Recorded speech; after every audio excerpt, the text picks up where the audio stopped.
What was your initial thoughts, short term or little picture here, just right on Ronny Mauricio, but then the big picture that the Mets got to put out a major league team in a couple months?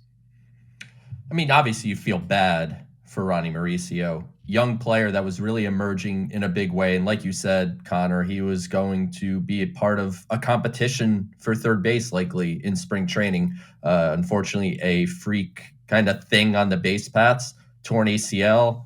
You have to imagine that wipes out all of his season, or certainly almost all of the season. So you have to operate under the idea that you're not going to have Ronny Mauricio this year.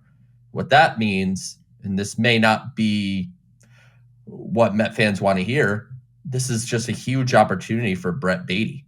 I don't think the Mets pivot should be, all right, Ronny Mauricio's gone, who, by the way, was going to be competing for a third base job. That didn't mean he was the favorite or he had a leg up on Baty. Baty could have outright won the job from him.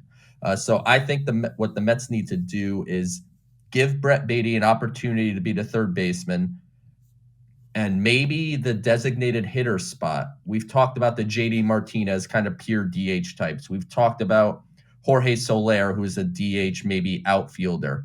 Does this push them more in the direction of a Justin Turner, who is a DH that is also capable of playing some third base in a pinch?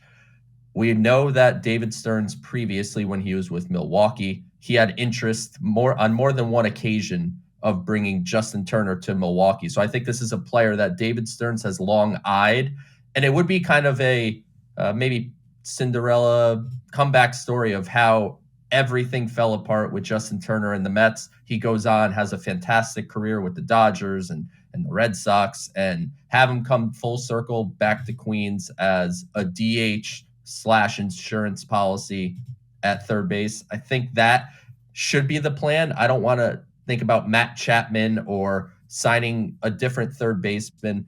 Where the Mets are organizationally, they need to give Brett Baty a legitimate opportunity here. And if he falls on his face and it doesn't work out, then you know Brett Baty is not your future at third base and you adjust accordingly.